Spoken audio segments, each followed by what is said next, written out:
Hello students, today we will learn some problem and we will know how to do such problems from electricity and its effect. So first of all let's know about some important formula. Okay, so some formula. So what are those formula? Basically already we have learned all those formula as we have learned the theory. So look at this. First of all we knew that I is equals to Q by T. So from here we can write Q is equals to I into T. First formula. Next formula, V is equals to W by Q. This one is the first, and V is equals to W by Q.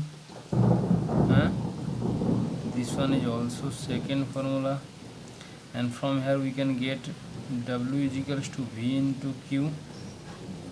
Also third formula. Here W is equals to electrical work done, and this one is the potential difference and the amount of charge. Here this one is current, time, and this one is charge per unit time. This is called current, and work done per unit, work done in taking or bringing unit positive charge is called potential or potential difference. So this is V, and W is equals to V into Q from this equation to this equation. Okay, फिर this one is okay. Let me introduce first, second, third, fourth. In general, from Ohm's law we have learned the fourth, V is equals to IR, or from here we can write I is equals to V by R, or R is equals to R is equals to V by I. Okay, and next 5, we know that the electrical work done, same way electrical work done. Okay, W is equals to V into Q. From here we got that W is equals to V I T. Okay, and same way 6, electrical power P is equals to electrical power P is equals to V into I. This one is the main formula, and there are another formula also.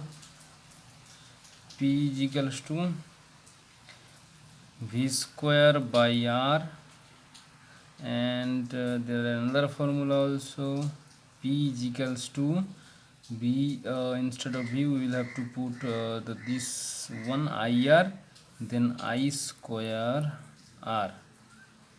Okay, so this one is the another formula, and now we will look forward. Basically,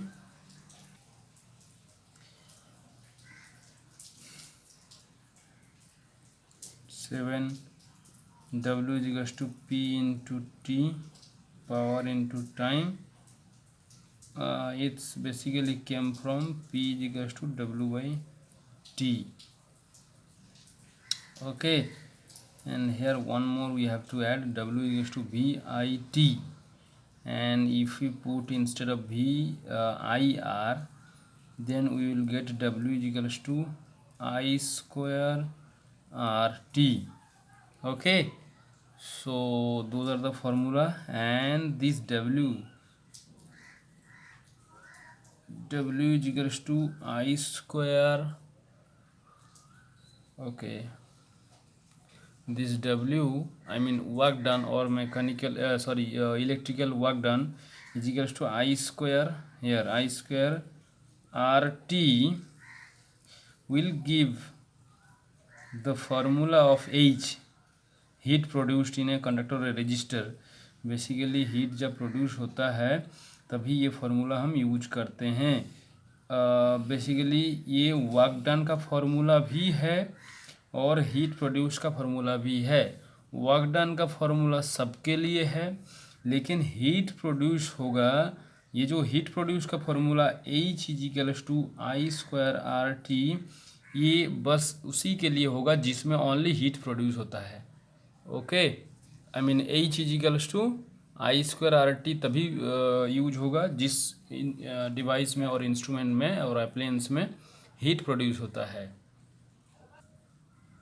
अब इसमें से इतना सारा formula कैसे याद रखा जाएगा? Generally इतना सारा फार्मूला याद रखना भी मुश्किल हो जाता है, तो इसमें से मेन 4 फार्मूला आप लोगों को याद रखना है। तो वो 4 फार्मूला क्या क्या है? ये 4 फार्मूला जो है, पहला फार्मूला जो है वो है I is equals to Q by T, ये एक फार्मूला है। ओके, फिर दूसरा फार्मूला है V is equals to W by Q, ये एक फार्मूला है। तीसरा थर्ड जो है वो ओह्म्स लॉ से आता है, V is equals to I R. और फोर्थ जो है पावर का फॉर्मूला। ओके, फोर्थ जो है पावर का formula P is equals to work done per unit time W by T. अब इसमें बहुत सारा चीज़ जो है इंक्लूडेड, सारे फार्मूला इसी चारों में से ही आता है। तो ये 4 याद रखने का कोशिश करो, ये चारों में से सारे फार्मूला आ जाएगा। कैसे? देखो, बस खाली बदलना है, V is equals to I R, तो इसको बदल के I is equals to V by R कर देंगे, तो उसको पुट कर देंगे दूसरे में, तो दूसरे में आ जाएगा, फिर तीसरा आ जाएगा, चौथा आ जाएगा। इस तरह से जो है यही चारों में से एक दूसरे को रिप्लेस करके ही यूज किया जा रहा है। अब देखो यहाँ पर W जो है इसको हम क्या जानते हैं? वर्क डन जानते हैं, और इसको एनर्जी भी जानते हैं। तो जब भी हम पावर के तरफ आ जाते हैं तो पावर जो है electrical work done per unit time हो गया, और जो इलेक्ट्रिकल एनर्जी के बारे में जानते हैं वो W हो गया। तो इसमें से वो W आ जाएगा, W is to V into की Q, और V के जगह में हम I इंटू आर, इस तरह का चीज़ सारे कुछ जो है यहाँ पर पुट कर सकते हैं। Q के जगह में हम इस इक्वेशन से लेकर जो है पुट कर सकते हैं बेसिकली। अब देखो, इसी में से जो है W का सारे फार्मूला, मतलब एनर्जी का सारे फार्मूला आ जाएगा। कैसे? देखो कि W इज इक्वल्स टू, इसमें से क्या पाते हैं हम? V इंटू क्यू, और Q का जो V का जो वैल्यू है यहाँ से आ जाएगा आई आर, तो आई आर यहाँ से आ गया, और इंटू Q का जो वैल्यू है यहाँ से आ जाएगा आई इंटू टी, तो is equals to I into T.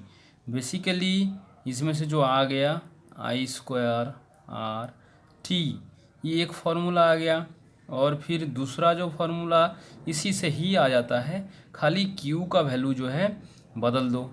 तो W is equals to V into Q का जो वैल्यू जो है V इंटू क्यू, इसमें V इंटू क्यू का जो वैल्यू है इसमें से I इंटू टी, यही हो गया वी आई टी। तो ये जो I square R T W का वैल्यू और W is equals to V I T, ये सभी आ जा रहा है इसमें से आराम से। और V is equals to I R, इसमें से तीनों हम फार्मूला निकल सकते हैं। 3 फार्मूलाज कैसे निकलेगा? देखो, एक तो इसमें से हो जाएगा I का वैल्यू V बाई आर हो गया, है कि नहीं, और इसमें से R का वैल्यू V बाई आई हो गया। तो इधर एक हो गया फार्मूला, इधर एक फार्मूला हो गया, यहाँ पर एक फार्मूला हो गया, यहाँ पर एक फार्मूला हो गया। अब पावर P का फार्मूला बहुत सारा हो सकता है, तो P का इसी से ही P is equals to W by T, तो W का वैल्यू कितना है? यही मान लो वी आई टी, ये वाला, है कि नहीं, या W का वैल्यू यहीं से ही पुट कर सकते हो, W का वैल्यू V इंटू क्यू, इसमें ही पुट कर सकते हो। तो V इंटू क्यू लिख देते हैं और नीचे T। अब Q का वैल्यू वही इसमें से ले लेंगे I इंटू टी। तो I into V into I into T कर दिया, नीचे T हो गया। तो T और T जो है कैंसिल आउट हो जाएगा, इजिकल्स टू वी आई। तो P का वैल्यू कितना हो गया, V इंटू आई। ये हो गया और एक जो है रिलेशन पावर के लिए। तो इसी से ही और भी रिलेशन निकल जाएगा। जैसे V और I है तो एक बार I को चेंज करेंगे तो एक रिलेशन आएगा, एक बार V को चेंज करेंगे तो रिप्लेस करेंगे तो एक बार और एक फॉर्मूला आएगा। देखो V का वैल्यू कहाँ है, I इंटू आर, तो इसमें पुट कर दो। तो V P इजिकल्स टू उसमें हो जाएगा I स्क्वायर R हो गया। V की जगह में आई आर पुट कर दो। तो सेम वे में अगर हम इसमें ये और एक हो गया, सेम वे में इसी में ही आई के जगह में आई को रिप्लेस कर देंगे। तो आई का वैल्यू इसमें से कितना है, generally I is equals to V by R. तो आई का वैल्यू अगर वी बाई आर होता है, यहाँ पर वी बाई आर होता है, तो P is equals to V into V by R. तो और एक फार्मूला हो गया वी स्क्वायर बाई आर, तो और एक फार्मूला हो गया। तो P इजिकल्स टू ओके। तो यहाँ पर देखो वी आई के जगह में यहाँ पर वी बाई आर हमने लिखे हैं, V into V by R is equals to V square by R. तो P is equals to V square by R, ये और एक रिलेशन हो गया। तो P का ये 3 रिलेशन और इधर एक पहले से ऑलरेडी है, और W का ये दोनों रिलेशन और W का ये जो रिलेशन है इसको हीट का भी रिलेशन माना जाता है, I square R T. Okay, तो इस तरह से हम सारे फार्मूला को जो है यहाँ पर डिराइव कर सकते हैं। अगर हम लोग जो है ये 1 2 3 4 फार्मूला याद रखिए, बस यही 4 फार्मूला याद रखना है। करंट का, पोटेंशियल डिफरेंस का, और इधर भी पोटेंशियल डिफरेंस और रेजिस्टेंस जो कि ओहम्स लॉ से आता है, और इलेक्ट्रिकल पावर का जो कि P is equals to W by T. Okay, तो ये फार्मूला का गया है। अब दूसरा हम जो है बेसिकली प्रॉब्लम्स के ऊपर करेंगे अब यहाँ तक।